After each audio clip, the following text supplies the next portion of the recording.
Marie, if you're ready, if I can get audio video from you while I bring Nick on stage. Nick, how's it going? Hello. Hey, great to have you here. We've got Marie with us as well. Awesome. Really excited for this conversation. We heard a little bit about, on the TikTok side specifically, how brands are doing pretty cool things with live shopping videos and video ads on their platform. That is one element of customer experience and omnichannel customer experience that we heard about here. I'm really looking forward to hearing about the 1,000 other ways that a brand like Chubby stays in touch with their customer and what's working for you guys. I'm going to let you guys take it away. I'll head out in the background, and everyone, don't forget to ask some great questions to both Nick and Marie. Amazing. I feel like it's just the two of us. So it looks like it. Right. But there's lots of people here, hopefully. And let me dive right in. So I'm Nick Kaplan. I am really happy to be here. Not often on this side of things, usually on the Marie side, having been an operator for a lot of my career. I would say I'm really good at building communities and then commercializing them, which is how Marie and I kind of know each other. We are friends and co-workers formerly.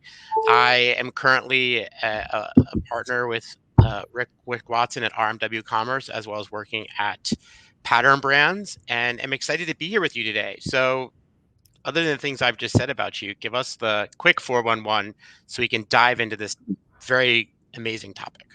Cool. I am Marie Malette. I am the VP of Marketing at Chubbies.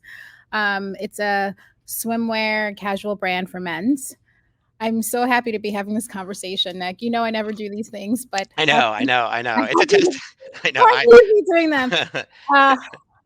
My background is a little bit of analytics. I started off in statistics, building regression models to predict people's behaviors. Since then, I've evolved in my career, having worked with a lot of brands from Destination Maternity to Clark's to Gabrielle Union to Fashion to Figure to New York & Company to Lane Bryant to Catherine's. So a variety of direct-to-consumer brands with a cross-section of channels from having their own stores to websites to wholesale. And now I'm at Chubbies.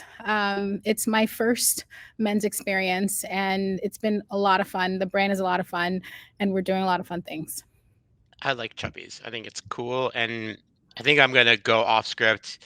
For a lot of people in the audience, we script these things kind of to get a sense of like how we're going to go, but I'm just going to like kind of go into it because I think that'll be fun. And so I think that like let's focus on commerce, right? We're kind of coming out of NRF, and I went, you didn't. I think it was super interesting, and we're not going to get too into NRF, but I think one of the things coming out of it was sort of like community, right? And I think people are really attempting ways to kind of connect with consumers, and I think it was really interesting what was said in the last call about driving the CPA down, and really, TikTok is a channel amongst many. So why don't we as we kind of get into commerce and community and Chubbies, like just give us the 4-1 on Chubbies, like kind of what is the Chubbies model?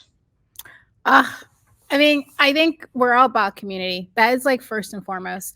We live and die by those customers who started off as diehard brand fans and have spread the word on our behalf. But like Chubbies, and again, like very familiar with each other, so we're going to talk over each other a bit. But like Chubbies, as I understand it, was direct to consumer brand, right? Kind of grew out of shorts, I think. Was it out of shorts or bathing suits? Our first was a pair of casual Kakinator shorts. They're just khaki shorts, casual shorts. Got it. Then we grew into swimwear. We've had a lot of different product growth opportunities. Swimwear, we do a lot of great polos. We launched pants a year and a half ago. So we've been in a lot of verticals, but it really started off with 4 friends from Stanford. And they decided to take a leap. At the time, no one was focused on doing shorts. It was all about like long cargos. Right. We really just decided that this is what we like. They were channeling a lot of the things they remember from their childhood their father was wearing. And so they built this brand around nostalgia, but also just embracing your body, like your thighs. Body diversity. So you have a variety of people but also a statement of just being respectfully irreverent around you're the peacock, you can stand out. And so you're going to see a lot of loud, vibrant prints from us, just Got it. because this is, you're allowed to stand out. You're allowed to be also the person who you're walking into a room and everybody looks at you and you're Got it. confident. Got it. So these guys have this idea, which I imagine many people on this call are sort of like, oh yeah, we had an idea and we started a business.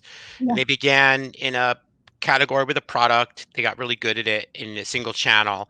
And now Chubbies has both expanded its offering as well as, which I think is really important and something we'll talk about, it's expanded. It's kind of like where you can find that product, right? Like Mhm. you and I have talked a little bit about this. There's like this new brand promise, right? About what consumers expect in this ever increasingly accessible world. I think in 2007 the smartphone sort of was invented, and it sort of all changed and it's continued. To like talk about the evolution of you guys and different channels, because I think that's something that's really important. So you were a direct to consumer, and now what are you? Yeah, I think for a long time we thought like, this is special. Let's just own our own channels. So it was always about the website. It was about having a great e-commerce experience. And then we had stores. And then I think the pandemic hit and it was just like, we had product and people wanted it. And I think that's where our footprint and growth into wholesale really started. And also people, when they didn't have product, couldn't get product, got it from us, we're like, wow, this is really good. Got it. And then I think, online, there's always just like, what I love actually is hearing when people see the product in person, they're like, this is better than I thought. And so Got it. that expansion into like wholesale, being at all different types of verticals and places like Dick's Sporting Goods and Dillard's and so forth has been amazing because people can really see and appreciate the quality of our product. Got it. And so as a person that can appreciate, as a, I started on the other side, right? As a merchant, I kind of grew up touching and feeling product, and still to this day it's really important to me. um, and I think the thesis of like this inventory, I think I wrote a post on LinkedIn recently, like inventory kills, right? It's like, can you plan accordingly and most importantly, distribute effectively? So it sounds like you guys are thinking about the distribution channels for multiple purposes. And I guess I'd ask one question specifically, which I think is probably on a lot of people's minds. Like, are you selling a single inventory? Is it sort of like we have this inventory and we want to maximize it? And are you doing that right now through like multiple channels? Yeah, I think our wholesale team is super. Our planning team is super. So they are able to get the orders and then we roll it up all in one. And we do some overbuys for reorders, but we're managing against, I believe, one inventory.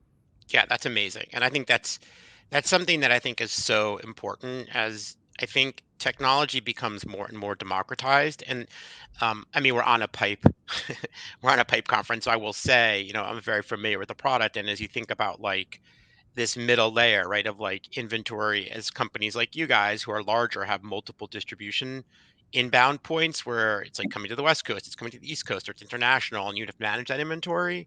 And then you think about like all these different channels, and looking back for a second on the last channel, as a person that's not the young demography per se, I mean, I know I might look it, but I love TikTok. And as a matter of fact, I have found myself more and more kind of, I don't know about you, but like not researching per se, but like learning and seeing. And I'm a big believer in live shopping.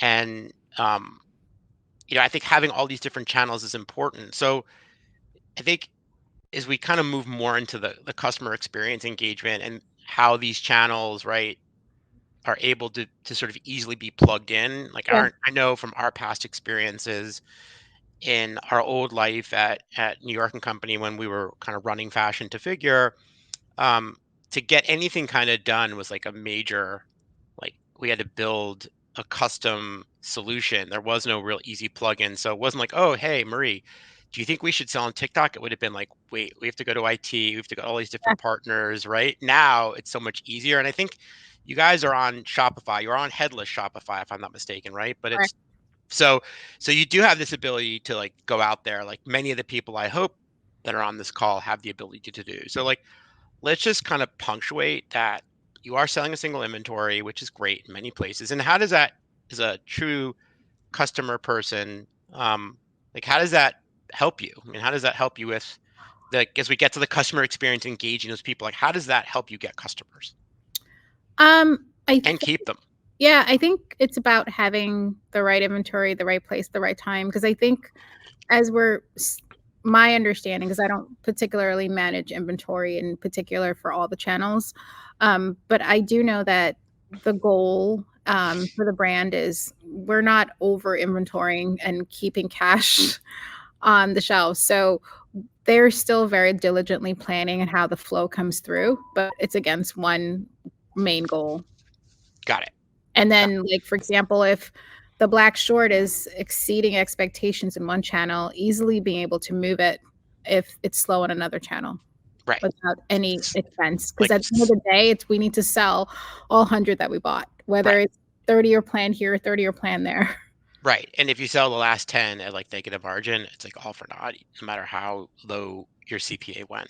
So Right. let's talk about that, right? So how do you, to get a little bit back on script, how do you kind of ensure that now that you have an ability to be out there and you guys are physical retail, and I guess you're really true omni-channel, right? Like how are you providing superior experiences? Yeah. I think it starts with our product. I think the experience of like holding it in your hand and dreaming where you can go with it. We spend a lot of time on the on product experience, trying to differentiate what makes this special, what makes this $70 short worth it versus where you can get someplace else for much cheaper. So the product is ultimately our ultimate experience, I think, but as well as where we are and where we partner. So if you see us have presence at Dick's Sporting Goods, for example, we are showing up in a very massive way and very impactful way. And we have amazing partners who we partner with to give us that space. But I think sorry, but I mean, and I have to interject because I think one thing that you are a true, early in my career, someone referred to me as a right side, left side brain person, but I Yeah. pale in comparison to you.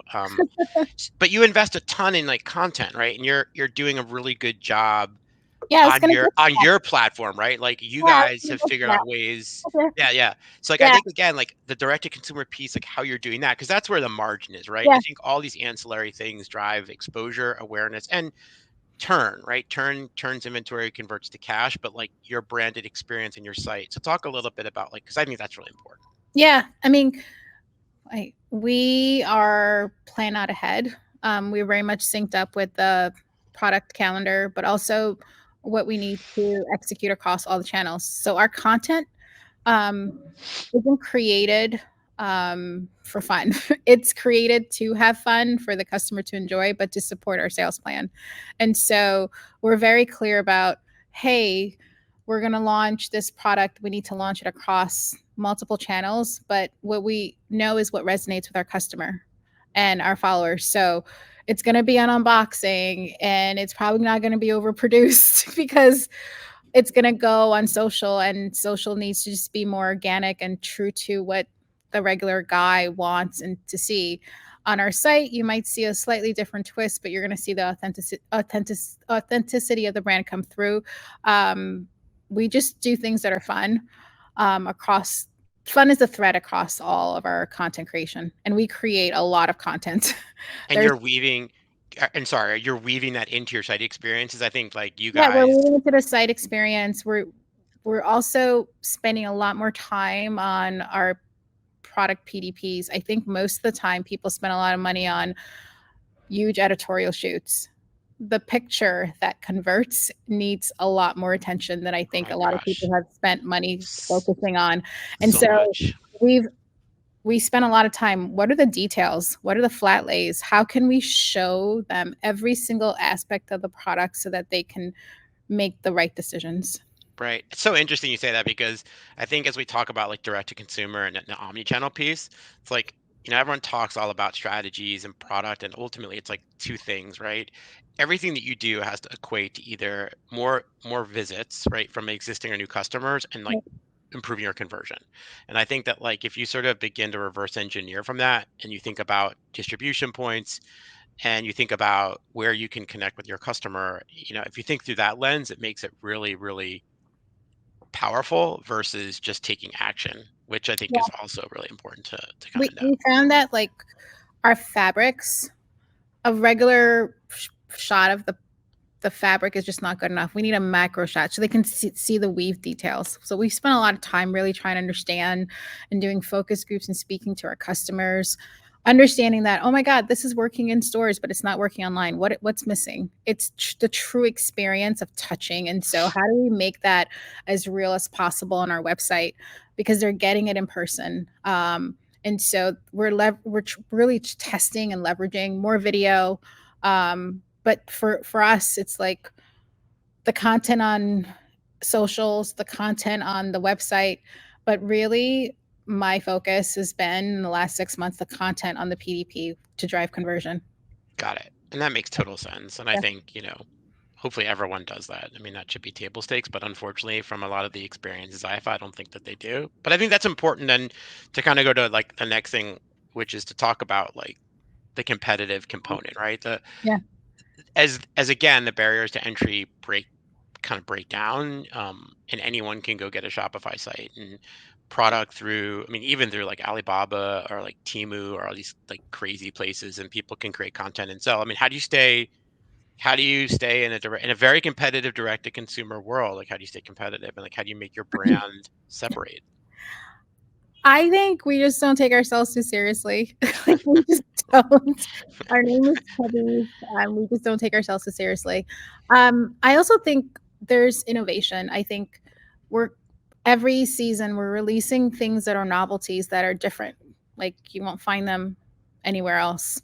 And I think that keeps us interesting. We will have the meat and potatoes, but then we're gonna have, which is a khaki short, but we're gonna also have this over the top something for the holidays, something for Got it. 4th of July, the novelty and new product SKUs. They're like, what did they just release that? Make us, I think, really interesting and memorable. Because at the end of the day, you're going to buy those things every once in a while, but then you're going to remember us for other things you need. So you said something interesting before about the I think you said the $70 short, right? And how you compete with other. Um, so for a lot of people listening, watching, I think if you're not willing to or don't have the margins, and it just isn't your desire to trade on price, which is the number one consideration of a customer when making a purchase is price.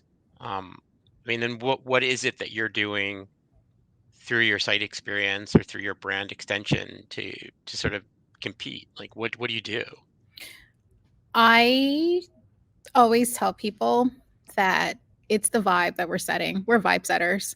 And so it's about the community.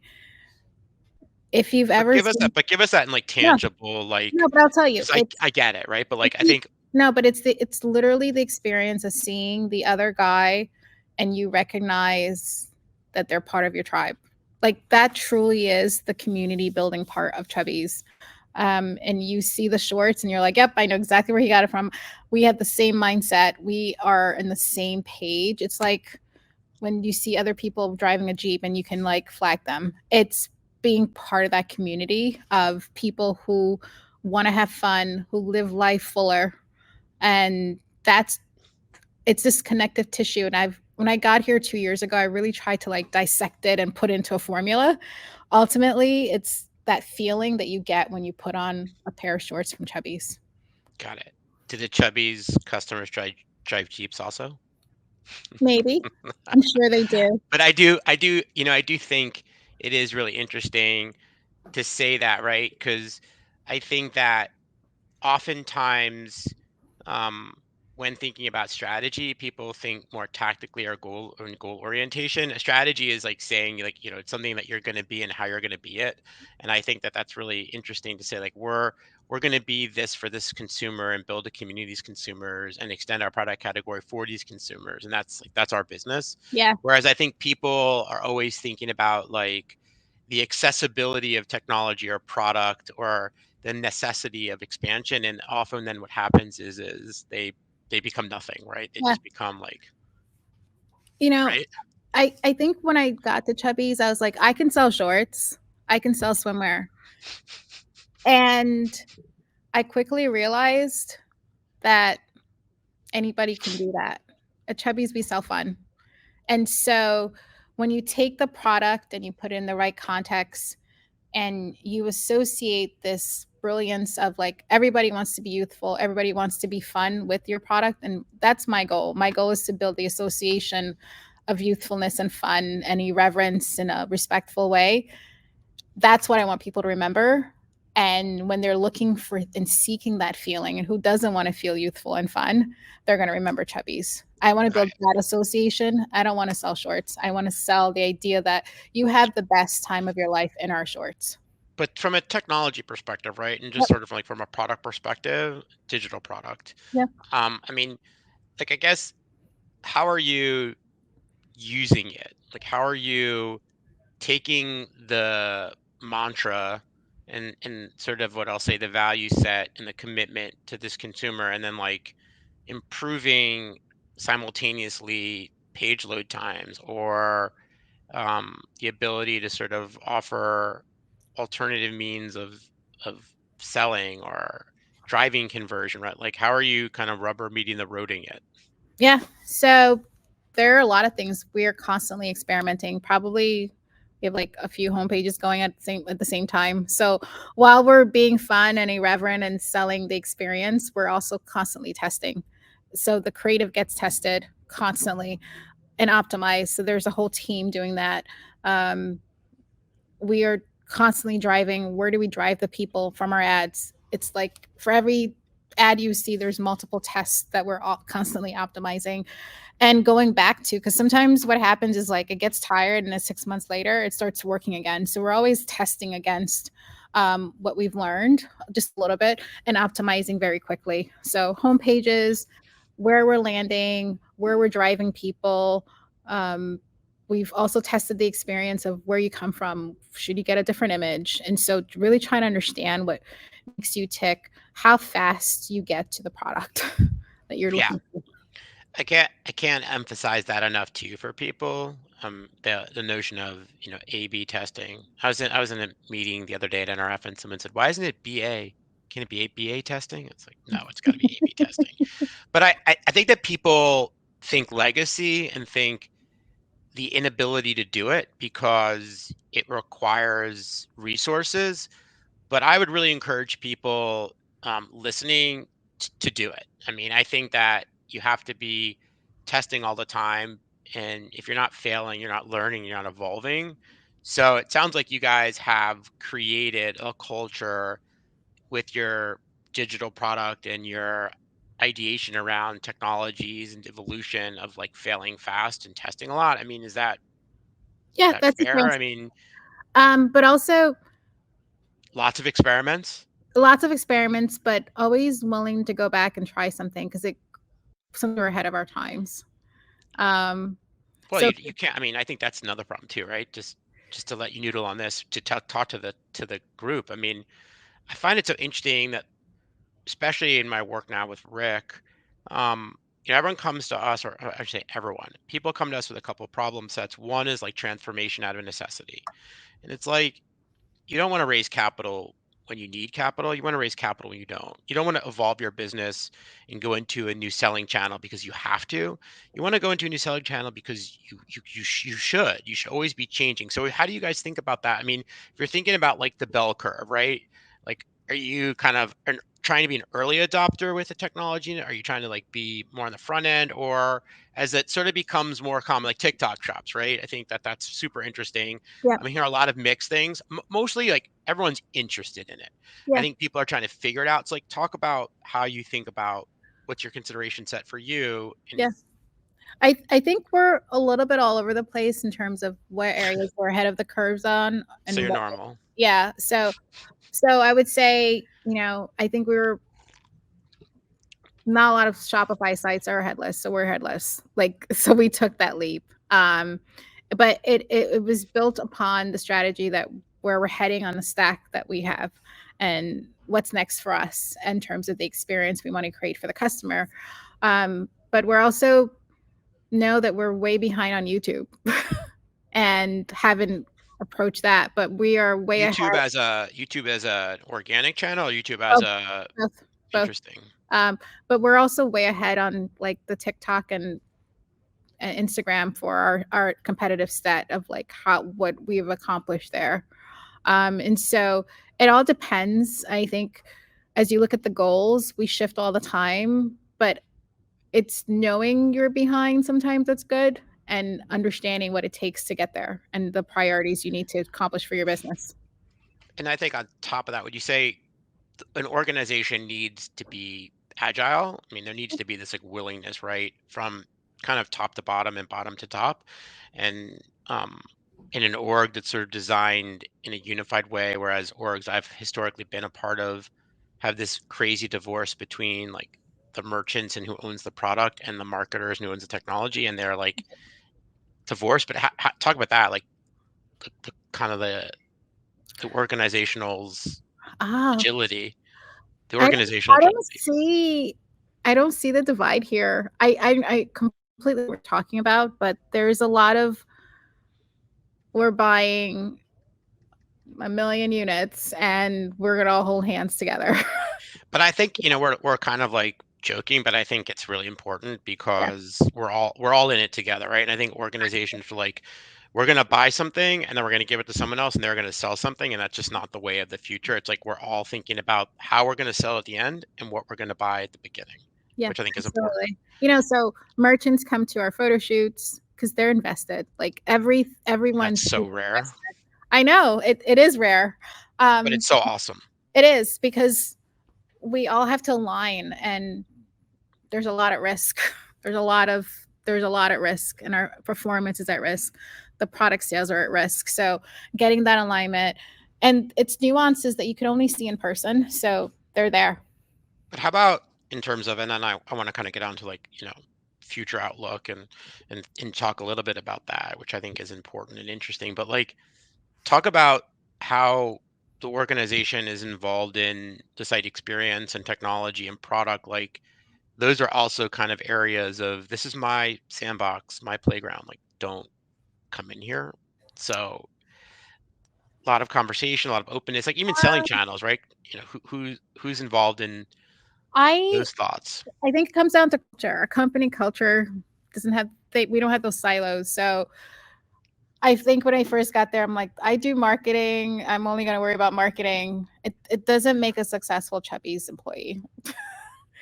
You need to care about what's going on in customer service. We use Slack a lot. So it's you say something, and kind of mentality. And I I take feedback on marketing just like they take feedback on merchandising, just like we take feedback on our stack. Just like so I think we all know that we're well intentioned and we want to succeed and we're all headed towards the same goal. So it's not cruel, but we have a saying in our company, to be clear is to be kind. And we're very clear about, hey, that doesn't feel right. Got it. Yeah. So we sort of talked about this wonderful, really, really wonderful direct to consumer brand that has morphed into an omni-channel brand with its own retail growing and a wholesale business growing Yes. and many channels that are adding, which is wonderful. Yes. We've talked about this like really, really smart strategy of not having a bifurcated inventory for wholesale, retail, etc. But like you're definitely in like the next phase of retail. We've talked about the brand, its commitment, and how it's built this community. You're, kind of getting these evangelists in really strong point of view in your mantra about like how the content is woven throughout the experience, and how the experience transcends all its different distribution points. And really, it sounds amazing, and I want to work at Chubbies. I want to work with you again. But and a great culture. I think, these are all the things. And by the way, like an openness to new technology, an openness to experiments, an openness to failing fast and learning, which is something. I mean, all these things are so important. Like the commitment, the focus, the strategic initiative, the ability to sort of be great at these things, and then go on to the next thing and Yeah. grow in that channels. So I, let's talk about what's like. wait, Oh, I would add that we are also very keenly aware that we can't chase every shining star. I think that's discipline.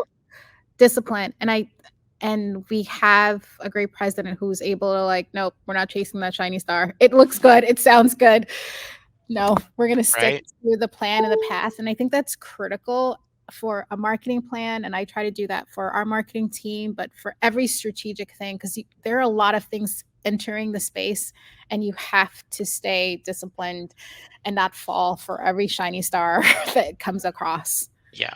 I mean, it's hard, right? Because every week I feel like there's a new technology, there's a new tool, there's a new app. And so, as again, we've said it a few times, barriers get broken down, it becomes harder and harder, but discipline does win as well. Yeah. So, I mean, I guess like in thinking about the future, or, like future outlook, advice, lessons learned, as we begin to get to the next part in this call, which is to take a few questions. Yeah. Plenty of questions. Do you want to go to questions? Oh, I want you to sort of give us like as Derek comes on. I think Derek probably wants to hear too. Like, what's your future outlook? What's our advice you could give to everyone listening? I think it's really important. I mean, you have an iconic brand. So Yeah, what we would you do. want to? I think we spend more of our time thinking through, not trying to convince people right there and then to buy Chubbies. We try to convince people and invest in time for when they need a swim trunk to think of Chubbies. And there's a difference, right? Because it's like the 60-40 rule was like, you just push, and you're constantly climbing up a hill as a marketer. And we want people to remember us when they're in the market for the swim trunk. And that's the association we want to have. So that's a bigger awareness play than I think a lot of us, or when I started my career, thinking of, because it was just direct transactional. But now it's about seeding for the future. And I think it creates a bigger opportunity and more opportunity to create brand equity than we've ever had in the past. And so more time convincing people that if they want a swim trunk, they should think of Chubbies, and less time you need to get the swim trunk even if you're not in the market looking for a swim trunk. Got it. So Derek, as we go to questions, I take it that's why you've joined us. Yeah, I mean I would say that the one thing I'd sort of say to what Marie's saying, which I think is really apt as well for the audience, is like, this is a business where like you fly the plane, you build the plane. Like you're operating your business while simultaneously planning for the future. It sounds like that's your advice, Marie. So good advice. It's very brave, I would say. As a brand, it feels like in some ways I'm afraid that the long-term investment won't pay off, or there's some sort of trailing awareness of Chubbies, right? So it's January now, and if you tell me about, by the way, I'm a huge Chubbies fan. I have shorts, swim trunks, so I'm in. But I mean, if you can, like, I have one that matches this shirt. I'm not wearing it now because it's too cold out, but there's a trailing decay of remembering the brand there. Are you investing today in telling people about swim trunks for June? But also it's an all year round business. You'd be surprised, because the people stuck in the middle of the country who have no sun, they flocked to Florida. They flock to warm weather, and they need some swim trunks. So what we're probably seeing now is like more of the middle country buying, because they need to go someplace warm for their mental health. And then you'll see the rest of the country and the East Coast and the West Coast and the South, when there's warm weather, start to even be. So our key periods are traditional summer months, but we're still in the winter months as well. I like it. So lucky that we had the. Sorry, go ahead. Lucky that we had the latency at the end. So. Yeah.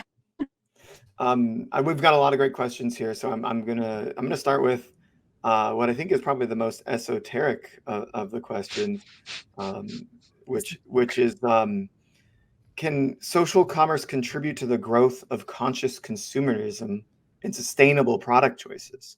From Beatrice here. I think this is an interesting question, not necessarily about Chubbies specifically, but thinking about the industry at large. What either of you think on this topic? I mean, that's a deep question. We could have a whole conversation. Marie, do you want to take a stab, or? I think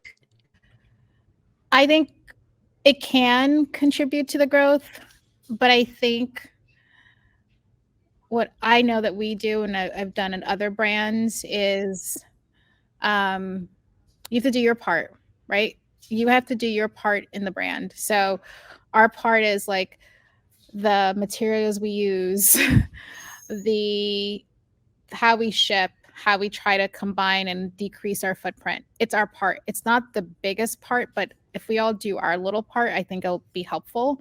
And so we spend a lot of time, for lack of a better term, creating the receipts, not even advertising them to people, because we know it's the right thing to do for our brand and for society. So I think eventually people will catch up, people will ask the questions, and we'll be like, yeah, that's what we do. But it's normal way of life, contributing to being a conscious consumer. I don't necessarily think you need to advertise it to be a social commerce successful brand. I think you just need to do your part every day. So eventually, I do think it's going to become a bigger thing. And that's why we spend a lot of time just making the right choices for the planet and it becoming an inherent part of our brand. We're not perfect, but it just slowly building, so that when it's time or when it becomes the norm, we're just there. Yeah. Love it. Nick, I'd love to hear your two.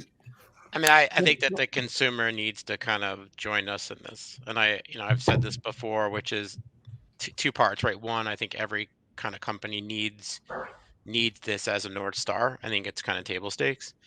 But two, I think the consumer on some level has to stop voting with their wallet, right? I think that That's it's really it's difficult to achieve when consumers go for the cheapest option, and it isn't always, almost never, the most environmentally friendly or sustainable. So I think over time, I think we'll see more transparency, and I would be shocked if at some point the government didn't step in for some kind of assignment of transparency, etc. But I think it's important, but I think there's a lot to overcome. I agree that government can do a part, but hopefully consumers start to influence, make the choices so that brands like Chubbies are naturally incentivized. I feel like that's the agreement between you and the conscious consumer, is that we're naturally going to move this way. But perhaps the government has to do more at some point as well. Sorry about that. I've been fine for the last 2.5 hours and something got in my throat all of a sudden. Yeah, but I think as brands, we have to think about, we can't be waited. We can't wait to be called to the carpet to like actually start to do something. We just have to do the right things. And that's why I think we do a lot of right things at our company, and we don't need the government to make a rule. And if they do, we'll just be ready for it. But I think consumers are there is an expectation that we are humans and we're not living outside of the ecosystem, and we need to do our parts as both brands and humans running brands. Commercial karma is real. Yeah. Piggybacking off of this idea of conscious consumerism, Maureen asks, how does the growth of social commerce influence the expectations and behaviors of Gen Z in online shopping? So not just conscious consumerism, but other trends. You mentioned what I thought was maybe the opposite trend, which is instilling a lasting image in the mind of the consumer. It feels like maybe Gen Z and we're about to talk a little bit more in a later session about instant commerce, right? And discoverability in the buying now. So there's a dichotomy of changes going on. What do you see as maybe some of the latest trends coming out of the younger consumer groups? Yeah, I think those are the consumers that they decide yesterday that they needed something and they need it today. And so they're going to gravitate towards the people that can deliver best on time. There are always going to be those people that are like instant. They thought about it. They want instant gratification. I think that's a strategy and that's a consumer segment. It doesn't define our entire space of how we run our brand. And so it's just a segment for us, and they are definitely higher expectations. They want things faster, delivery. We spent a lot of time thinking through like, if we change our delivery expectations, what happens to our conversion rate, because we have a Gen Z who wants it now and needed it now and expects it now. So what we can do is deliver on our brand promise and expectations, so that we set the expectation for the consumer. And I think for Gen Z, while they want it now, they want you to be truthful about how and when you can deliver something. And so being honest of where you are is the expectation, not necessarily just doing it just to do it, just being truthful to how you can deliver it. Brand authenticity is such an interesting subject because it's something you can't fake. So it really has to be instilled. A question I had for both of you along those lines is about internal buy-in.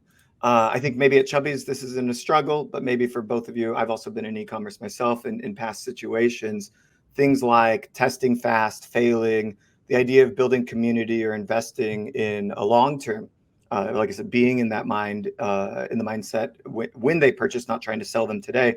How do you change the minds of, like, if I'm the VP of marketing at another brand and my CEO doesn't have these ideas instilled in them, what might I go do to help show them the way, if you will? Nick, go ahead. Well, I think that you have to be true. I mean, I think that you also have to be very data driven, right? I think for me, having been a leader, the biggest challenges were, complaints or throwing challenges at me without coming to me with sort of this is a why, right? I need always people to make a case. And so I think any good leader listens and hopefully supports ideation and fosters creative thinking and does so with a group that provides the why and the how. And if that can happen, then a leader should listen. And if the case is solid, no different than sort of hearing, a debate, then they should go with it. I think, um, culture kind of comes from the top.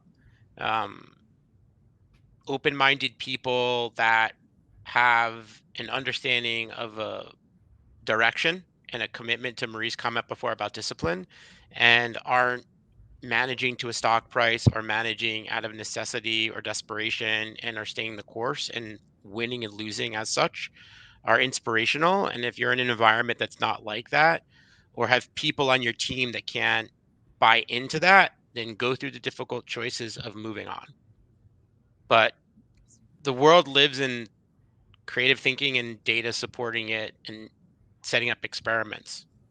They don't, they That's a can't just quote do. right there. I've worked with me for a long time, and he's one of those leaders where, I'll just go off on my own. And I think all I have to say is, like, if So you're in an important. environment where you don't feel support, I think taking a chance on your conviction is important. I'm going to tell everyone it comes with risks, but if it doesn't cost a lot of money and there could be a lot of benefit, take the risk and just go for it and explain later and suffer and apologize through the win, right? Because at the end of the day, everyone needs in any type of corporate or work environment or any relationship, some type of history of, like, you can succeed, or I trust this person. And trust takes time. And I think with trust, it comes from wins. It comes from how you lose. It comes from how you recover from losing. It comes from, I had an idea, I took it to 50% and I'm abandoning ship, and I'm being able to admit that. And so it comes from just trying. And I think if you have conviction, and sometimes you just got to be on your own and try and fail or succeed. If you can admit and accept Fast. it, I think it's okay. And I would only add to that. I know we're running up on time, but I think that's a really, really salient point. Leaders work with their team to build and set strategies and create means of measurement. They don't do. They support. They meet with. And so if you don't have an organization that gives latitude, or you don't have a world, I don't care if you've got 4 employees and you're a startup. You have a role, they have roles, you play high, you play low. But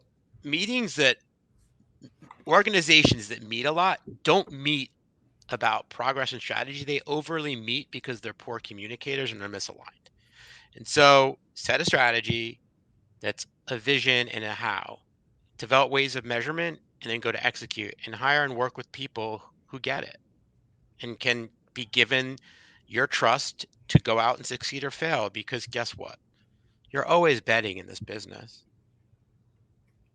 I love the answers. Nick, I feel like as the consultant with the Rick Watson Consulting, you gave a very consultant-driven answer. And Marie, you said build trust and then take a risk, and if it fails, own up to it, and which I think is the very much VP marketing type response as well. Failure is good. I've gotten my hand slapped many times, but I would take that over not doing anything, not taking a chance. I appreciate it. Thank you both so much. Really informative decision. We have a big decision to make, Marie, between Beatrice and Maureen. So the one on conscious consumerism, question on conscious consumerism, or the question on Gen Z behaviors. Who should win? And I think they're both women, but they're going to win a $50 Chubbies gift card that I'm sure they can find a way to use. Definitely number one. It really it wasn't even close. Yeah. I mean, it was. No disrespect, but like, and number one, I was like, wait, that's like thought. So. Great question, Beatrice. I'll get in touch with you shortly, and we'll send out that gift card. I'm sure you'll be able to put it to good use. Marie, Nick, thank you so much. We're going to move right into our next session. Oh man, thank you, Marie. Thank you. Bye, guys. Have a great day, everybody. Enjoy the show. Bye.